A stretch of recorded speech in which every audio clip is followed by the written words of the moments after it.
Oi, gente, tudo bem? Professora Daniela Costa, de Políticas Linguísticas. Agora a gente vai começar, na verdade, o nosso módulo 2.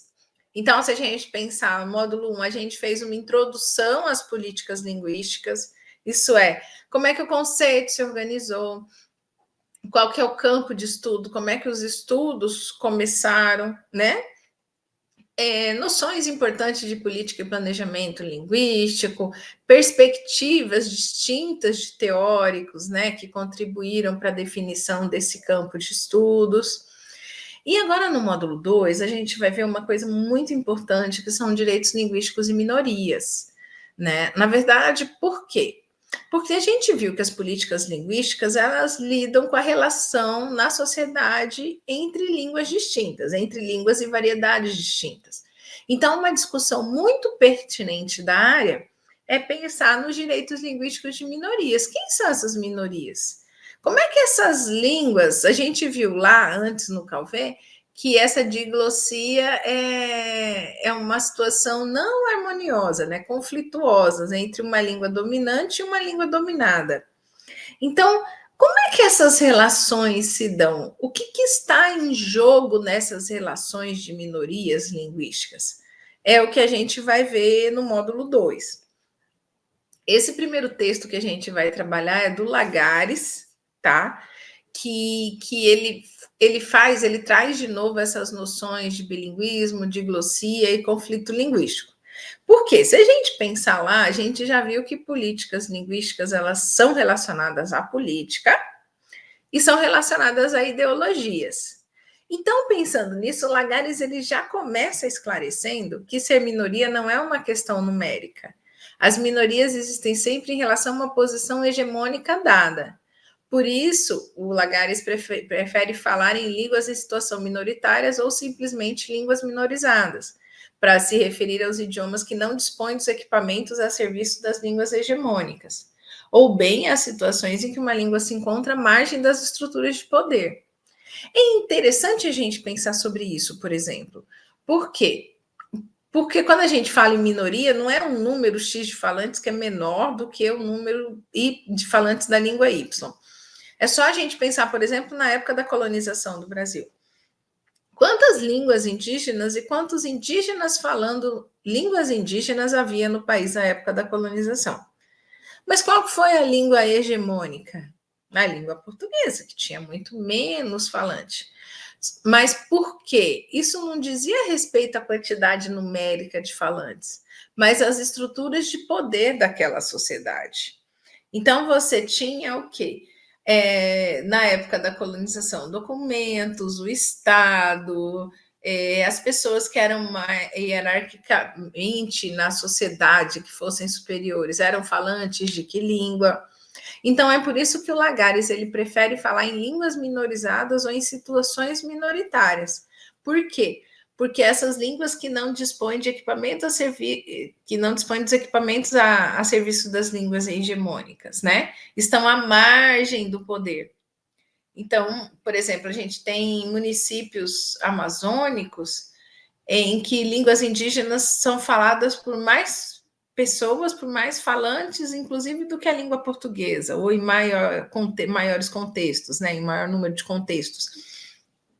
Mas e aí? A língua portuguesa é hegemônica. Então, às vezes, em determinados espaços, por mais que essas línguas aconteçam, elas não têm representatividade porque ela não tem poder. Então, esse é o principal conceito que a gente precisa esclarecer, que minoria linguística não tem nada a ver com quantidade de falantes, mas mais com a posição que essa língua ocupa nessa sociedade, né? E aí o Lagares traz o Ferguson, que definiu diglossia, então, como um tipo particular de padronização, onde duas variantes de uma língua coexistem numa mesma comunidade, cada uma desempenhando um papel definido. Então, a diglossia, você tem duas variantes de uma língua, duas línguas diferentes que existem numa mesma comunidade, por isso que é diglossia. Mas cada uma desempenha um papel definido. Aí aquela relação entre língua e sociedade que a gente viu lá no módulo 1. E aí o Lagares, ele traz do Ferguson essa noção de funções sociais altas e funções sociais baixas. Como que é isso, na verdade? Se a gente pensar que essa língua desempenha um papel social, um papel definido, né? Pensem, por exemplo, numa situação de diglossia em comunidades indígenas, né? Ou comunidades quilombolas também. O que você tem? Você tem muitas vezes uma língua materna que não é a língua portuguesa. Mas você tem falantes bilíngues. Por quê? Porque falar a língua portuguesa é importante para a relação com a sociedade em redor, né? E aí, como que você pensa nesse papel definido?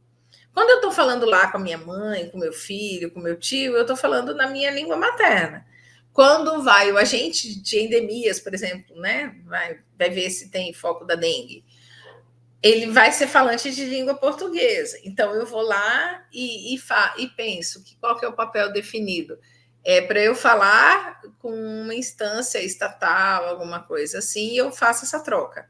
E aí ele fala de funções sociais altas e baixas. Por quê? Quando você pensa em duas variedades de uma língua. Ele menciona até um exemplo que, de certa forma, é preconceituoso, quando ele fala assim, quando o gerente fala com um garçom, né? Ele está falando com uma modalidade mais baixa, no sentido de mais popular, mas é isso que o Lagares questiona. Mas espera aí, então necessariamente o gerente usa uma função social mais alta e o garçom uma função social mais baixa? Eles necessariamente teriam essa diferença de língua? É um questionamento que ele faz. Mas as funções sociais altas da língua que você pode pensar é a língua como comunicação de saber, a língua como língua de cultura, como veículo de disseminação de ciência. Aí você está nas funções sociais mais altas, né? E aí você tem as funções sociais mais baixas, que é a comunicação do dia a dia, que às vezes você pode optar por uma variedade que não seja tão monitorada quanto a que você vai utilizar num texto científico, na prova da faculdade. Tem mais ligação com esses espaços sociais, essas funções sociais altas e baixas, não necessariamente com os falantes. Mas é claro que se a gente pensar de novo na noção de domínio, a gente vê que está tudo relacionado, falante, tópico, localização, né? Ainda falando em bilinguismo, diglossia e conflito linguístico, a gente vai ver cada situação dessa de contato, né? Diglossia a gente já tem falado bastante. E do bilinguismo eu mencionei. Enquanto a diglossia, grosso modo, é a presença de duas variedades de uma língua no mesmo espaço, o bilinguismo é o domínio por parte de um falante, domínio mediano, né? De duas de duas línguas, né? Então, o Fishman, que o Lagares traz lá no texto dele, e a gente já viu que o Fishman é retomado por vários estudos, ele estudou a diglossia e situação de contatos entre línguas. O que o Fishman estudou que o Lagares achou importante trazer? Que você tem uma dimensão individual e uma dimensão social. A dimensão individual é a psicológica do bilinguismo. Individual, eu como indivíduo, falo quais línguas? O que eu acredito ser a minha língua materna? O que eu acredito ser a língua mais bonita? Como que eu faço a escolha dessa ou daquela variedade, ou dessa ou daquela língua, nessa situação aqui? Essa é a dimensão individual do falante. Por isso que o bilinguismo fica na individualidade, nessa dimensão psicológica. Já a dimensão social é a sociológica da diglossia. Não como essas línguas se relacionam na mente do falante, como essas duas línguas, essas variedades de línguas se relacionam na sociedade. Quem é língua minorizada, quem que é língua hegemônica, né? O bilinguismo depende disso também, com certeza. Porque se eu tenho, por exemplo, que os espaços de poder, né, são acessados por uma determinada variedade, quando o indivíduo lá tiver que escolher esta ou aquela língua, ele vai considerar essa informação. Mas eu trato o bilinguismo dentro da dimensão individual e a diglossia dentro da dimensão social. Se a gente pensar nisso, o que o Fishman traz, o Lagares retoma lá? eu posso ter 4 situações diferentes. Eu posso ter diglossia e bilinguismo, diglossia sem bilinguismo, bilinguismo sem diglossia, nem diglossia, nem bilinguismo. Então, o que eu posso ter? Diglossia e bilinguismo. Eu tenho um espaço em que há 2 línguas ou 2 variedades de uma língua, diglossia. E eu tenho falantes que falam essas 2 variedades, essas 2 línguas. Falam assim, utilizam, né? Então, eu tenho diglossia e bilinguismo. Segundo, diglossia sem bilinguismo. Eu tenho um espaço em que há 2 variedades de uma língua ou 2 línguas, mas eu não tenho falantes que falem, que usem essas 2 línguas, essas 2 variedades. Eu só tenho falantes que falam uma variedade. Então, vamos pensar num lugar de contato. Eu tinha falado que ali, Ponta Porã, Pedro Juan Cabaleiro, você tem o Guarani, o espanhol e o português convivendo, né? Aquele é um ambiente de diglossia. Mas aí eu, que não falo as 3, eu só falo português, vou para lá. Então eu tenho, por exemplo, uma situação de diglossia sem bilinguismo, né? O falante só domina uma língua. Eu tenho também, eu posso ter o bilinguismo sem diglossia. O que é isso? O falante domina 2 variedades ou 2 línguas, mas naquele espaço em que ele habita não tem diglossia. A gente vai ver mais para o final da disciplina casos em que comunidades têm a língua alemã como língua materna, aí as crianças falam alemão, as crianças falam português, mas os espaços sociais lá não tem diglossia, só tem língua portuguesa. Então, eu tenho falantes que usam as 2 línguas, mas eu não tenho espaços em que essas 2 línguas ocorrem. É mais fácil a gente pensar, por exemplo, quando a gente estuda línguas estrangeiras, né? De repente você é fluente aí em inglês, alguma coisa, mas o nosso espaço aqui brasileiro não usa o inglês, né? E você tem situações que não tem nem diglossia, nem bilinguismo, isso é, situações sociais em que só há uma língua e que o falante só fala uma língua. É, por exemplo, a perspectiva equivocada que a gente tem de homogeneidade linguística no Brasil. Como se a gente pensasse que a língua, o Marcos Banho, Preconceito Linguístico, fala isso, né? Que o mito número 1 para entender o preconceito linguístico é pensar na homogeneidade linguística do Brasil. É se a gente pensasse que no Brasil só tem uma língua e uma forma, uma variedade só dessa língua. E eu penso que não tem diglossia nem bilinguismo, né? Então, essas são as relações entre bilinguismo e diglossia, e a gente vai ver que o conflito linguístico mora nessas relações, né? Então, por exemplo, o que é o conflito linguístico? Segundo Lagares, é o desajuste entre as funções sociais da linguagem e as funções linguísticas da sociedade em situações de línguas em contato. Então, como assim? Um desajuste, um desarranjo aí, uma dificuldade entre as funções sociais da linguagem, isso é, o que a língua representa para os indivíduos, e as funções linguísticas dessa língua na sociedade em situação de línguas em contato.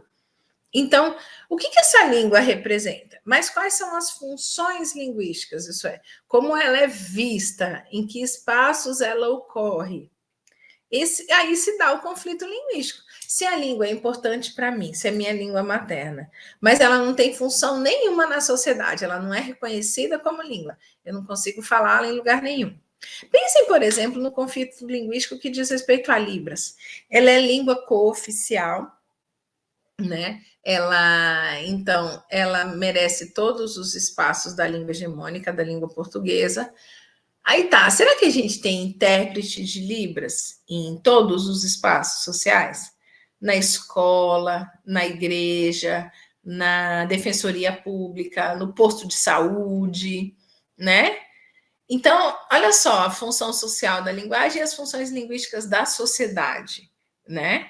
Eu, apesar de ter o reconhecimento, essa legalização, eu não tenho essas funções linguísticas na sociedade nessa situação, né? Isso é importante a gente pensar. E aí, segundo Lagares, a gente já viu isso antes, eu posso ter uma normalização ou uma substituição linguística nesse conflito linguístico. Tem um desarranjo. Alguma coisa não está acontecendo bem. Como que eu posso resolver isso? Ou eu normalizo, isso é, eu recupero as funções para a língua baixa, essa língua baixa é, no caso, essa língua minorizada, né? Como assim, recuperação? Se eu normatizo, coloco como cooficial, eu reconheço as funções sociais e linguísticas da sociedade dessa língua, eu estou fazendo a normalização. Ou pode acontecer também a substituição linguística, que é a vitória definitiva da língua alta. Essa vitória tem que ser entre parênteses, que é pensar na substituição completa, né? Então, eu não vou ter mais situação de diglossia, porque essa outra variedade vai deixar de existir. E a gente vai ver, inclusive, que esse deixar de existir não depende simplesmente da morte dos seus falantes, que é uma coisa que acontece comumente quando a gente fala em línguas ágrafas e até mesmo em línguas indígenas, porque é só a gente pensar que quando os portugueses vieram para o Brasil, a gente tinha mais de 1.000 línguas indígenas faladas. Hoje a gente não tem por volta de 200. Então, essas línguas desapareceram do espaço brasileiro. Então, houve substituição linguística, mas aí houve como? Houve no que diz respeito à morte dos falantes, ao próprio preconceito linguístico, né? Se eu começo a achar que essa língua não vale. Por exemplo, a gente tem, quando estuda algumas línguas indígenas, que a substituição foi acontecendo por preconceito. O idoso lá, o pai, não queria ensinar a língua indígena para o seu filho, porque ele ia sofrer preconceito, ele não ia conseguir ter colocação no mercado, alguma coisa assim. Então, ocorreu a substituição nesse sentido. A diglossia parou de acontecer. Sumiu a segunda língua desse espaço. Aí eu tive a substituição linguística.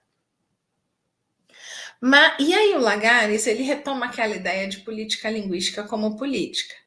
Então, segundo ele, desde os primeiros estudos em política linguística, o pesquisador toma partido diante da realidade, visando contribuir para transformá-la em alguma direção, sabendo que sua posição científica no campo social da língua não é, nem poderia ser, neutra.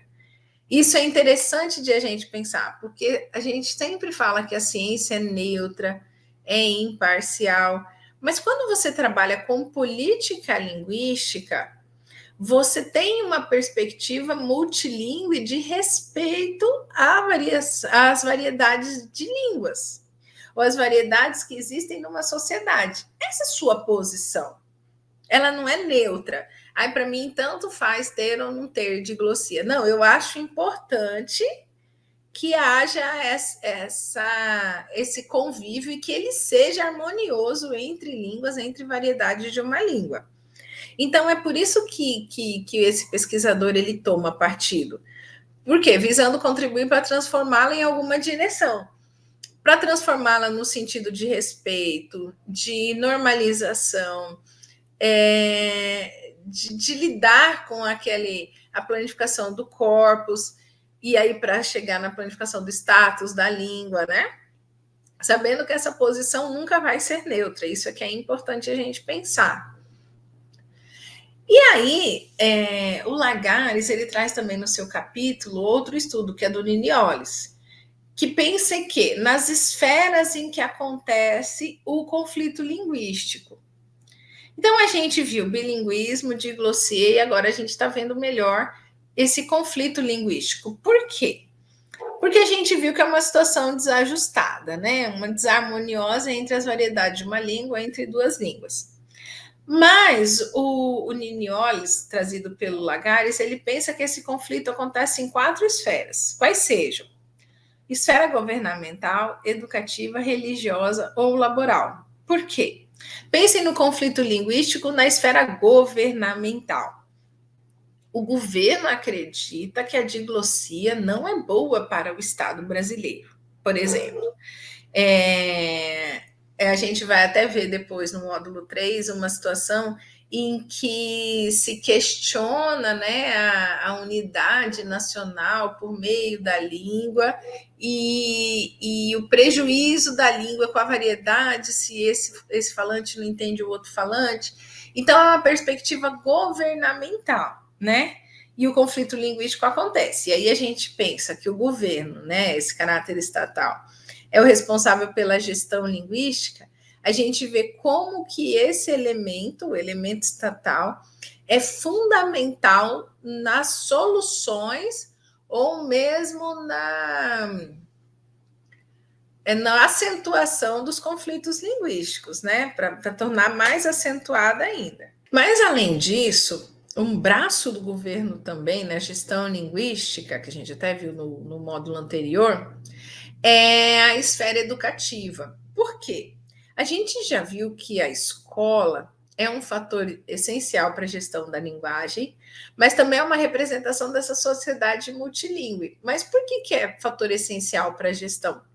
Porque as políticas educacionais vêm de quem governa a escola, mas ela vai lidar diretamente com essa sociedade multilingüe. Então, na escola, né, nessa esfera educativa, acontece bastante esse conflito linguístico, né? Essa variedade de línguas entrando em conflito, quem que é mais importante, quem que é menos importante, quem que é melhor, quem que é pior. Mas na esfera religiosa também. É só a gente pensar, por exemplo, que houve um tempo não tão passado assim, em que a Igreja Católica ainda rezava missas em latim, por exemplo. Então, será que você tinha diglossia? Será que você tinha o bilinguismo? Isso é, será que o fiel que ia à missa lá todo domingo, ele entendia o que estava se falando? Ou esse conflito linguístico poderia ser interessante para aquela perspectiva da época da igreja, né? Uma separação. E aí é legal a gente pensar lá no primeiro slide de minoria linguística, né? Que não é numérica, né? Porque, por exemplo, se você pensar que apenas o Estado do Vaticano usava latim, e aí as missas no mundo inteiro eram faladas em latim, olha esse conflito se revelando na esfera religiosa. Mas a gente também pode pensar em palavras, né, advindas de outras línguas que na religião lidam muito com essa questão. A gente teve uma discussão há pouco tempo de uma cantora aí de axé mudando a letra de uma música porque a letra, né, se referia a uma religião de base africana, né? Então, olha o conflito linguístico acontecendo aí na música, né? Eu vou mudar essa letra porque isso daqui não gosto, não, né? Então, se revela também na religião e no espaço laboral, no espaço do trabalho. Aí a gente falou até nos slides anteriores, quando você tem detentores de duas variedades de língua distintas, compartilhando o mesmo espaço, vivendo no mesmo lugar de trabalho. Então, você tem uma variedade de uma língua que tem funções mais altas e que tem funções sociais mais baixas.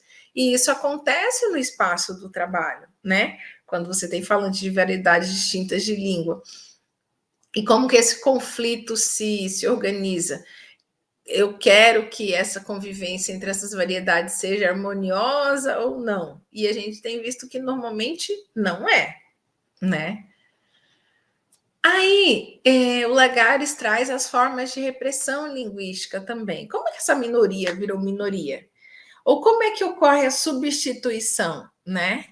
A morte dos falantes, mas o que o Lagares ele explica, né? Ele argumenta é que não é preciso exterminar seus falantes para fazer uma língua deixar de existir. A disseminação do preconceito por si só tem se mostrado efetiva para cortar a transmissão dos idiomas entre gerações e provocar seu progressivo desaparecimento. Então, aconteceu lá no Nordeste, né? Dizimando pataxós, dizimando várias etnias indígenas e aí matando essas línguas. Mas esse preconceito também corta a transmissão de idiomas. Eu mencionei, né, um pouquinho antes da aula, esse corte na transmissão, quando eu não vou mais ensinar o meu filho para ele não sofrer preconceito. E aí eu não ensino, e aí, de repente, eu não tenho mais falantes dessa língua. Só idosos, ou, por exemplo, a gente tem línguas indígenas em Mato Grosso do Sul faladas por 2 falantes apenas. Aí vocês imaginam, dentro de toda uma comunidade, só 2 pessoas conhecem aquela língua. Ela está num progressivo desaparecimento. se a gente pensar nessa situação, né, de exclusão, de preconceito. Então, é importante a gente pensar que para além daquela noção que a gente tinha de morte de falantes para o desaparecimento de língua, a língua desaparece no dia a dia também. Por isso que é uma forma de repressão linguística. Eu não quero mais que aquela língua seja falada. Ou eu mato o falante, ou eu posso reprimir o seu uso, proibir, como aconteceu, por exemplo, na língua geral, né? Então, lá o decreto, lá o Diretório dos Índios, 1759, proibiu o uso da língua geral em documentos oficiais, o ensino na escola e tudo mais. Então, o que aconteceu? Cortou a transmissão desse idioma, né? E aí, o autor ele também menciona as políticas linguísticas em relação a línguas insustentáveis ou sustentáveis e direitos linguísticos, né? Então, para o Lagares, as políticas linguísticas que tentam dar conta dessas situações de conflito costumam estar ligadas a questões de identidade e soberania política, digam elas respeito ao controle do território efetuado pelos Estados nacionais, ou se refiram às reivindicações soberanistas de minorias linguísticas e culturais. Então, quando a gente está falando em situações de conflito e políticas linguísticas, a gente está falando de línguas sustentáveis ou insustentáveis. Essa língua pode continuar, consegue continuar, e direitos linguísticos. Mas essas situações de conflito, elas dizem muito respeito a questões de identidade e soberania política.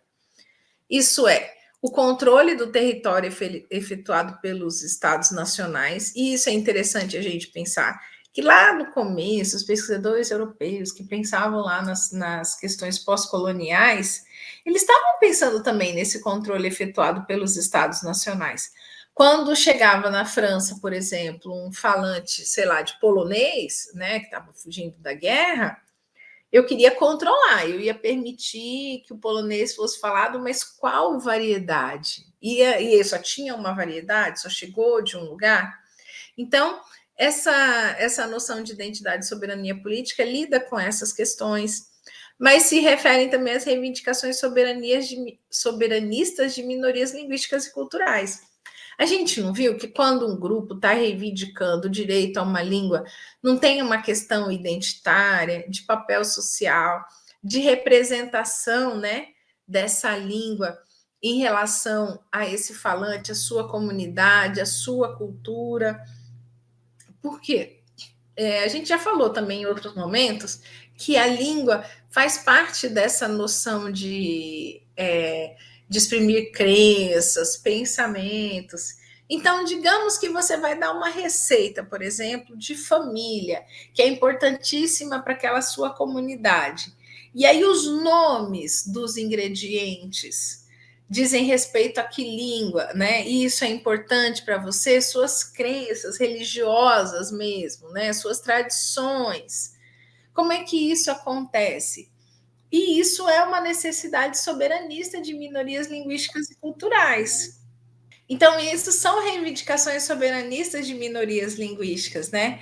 Eu reivindico que a minha língua também seja soberana, porque ela diz respeito ao que eu sou, quem eu sou dentro do Estado brasileiro ou do Estado em que eu me encontro, né? Então, por isso que essas políticas linguísticas estão relacionadas, quando falam de situações de conflito, estão pensando nessa questão de identidade e soberania, o que a língua representa para o falante, como ela funciona na sociedade e como isso pode se relacionar de modo mais harmônico, para que haja espaço para essas comunidades, né? Então, na verdade, essa importância é atribuída, né, a essa diversidade cultural com suas diferentes formas de construir realidade com todos os saberes tradicionais que lhe estão associados. Foi o que a gente, na verdade, já tinha falado um pouquinho antes, né? Se eu reivindico esses direitos linguísticos, e a gente vai ver nas próximas aulas, que esses direitos linguísticos têm a ver tanto com o direito de os falantes usarem essa língua, como o direito dessas línguas serem reconhecidas por essa sociedade, né? Então, É por causa disso, porque a diversidade das línguas está ligada a essa diversidade cultural, o que eu penso, o que eu acredito, como eu me relaciono, a língua em que eu comecei a falar. E aí são formas diferentes de construir realidade, porque a gente vai ver que a língua também tem essa questão da representação, e com todos os saberes tradicionais.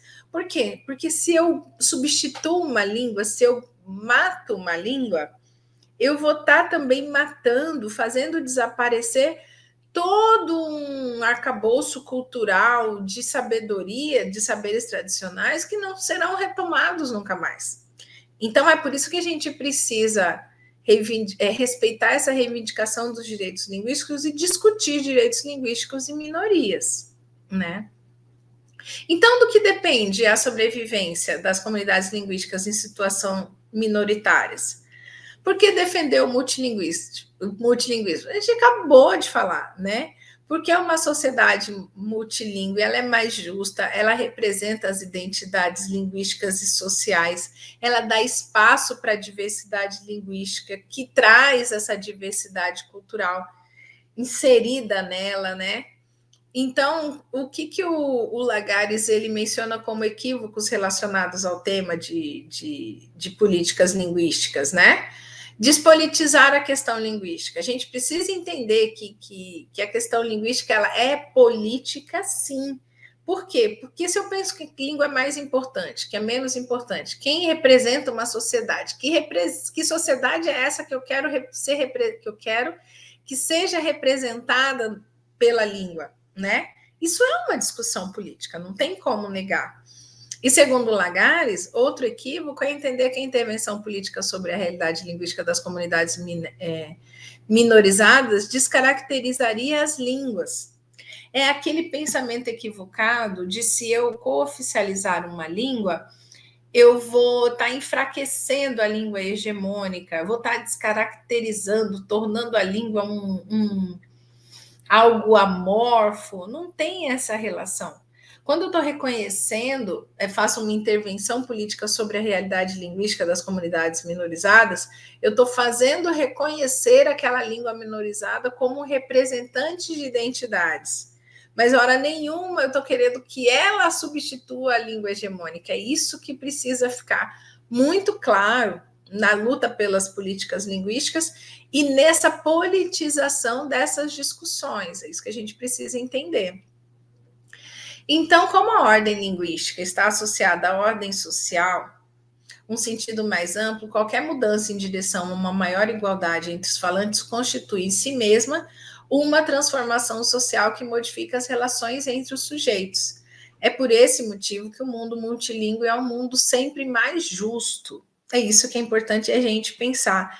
Por quê? Você quer igualdade entre os falantes. Há uma ordem social em um sentido mais amplo para mudar essa relação entre os sujeitos. Não é para enfraquecer uma língua em detrimento da outra. É pensando nesse mundo multilingüe mais justo, por quê? Porque representa as identidades que são múltiplas. E isso a gente está falando de identidades sociais, identidades culturais, identidades históricas, e isso tem relação direta com as variedades linguísticas. É por isso que essa ordem linguística está associada a essa ordem social, especialmente, né? O texto que a gente discutiu hoje é do Juan Carlos Lagares, que a gente falou, páginas 121 a 156. Aí a gente então está começando o nosso módulo 2, até a próxima aula. Estudem os materiais, realizem as atividades e a gente se vê na unidade 2. Tchau, tchau.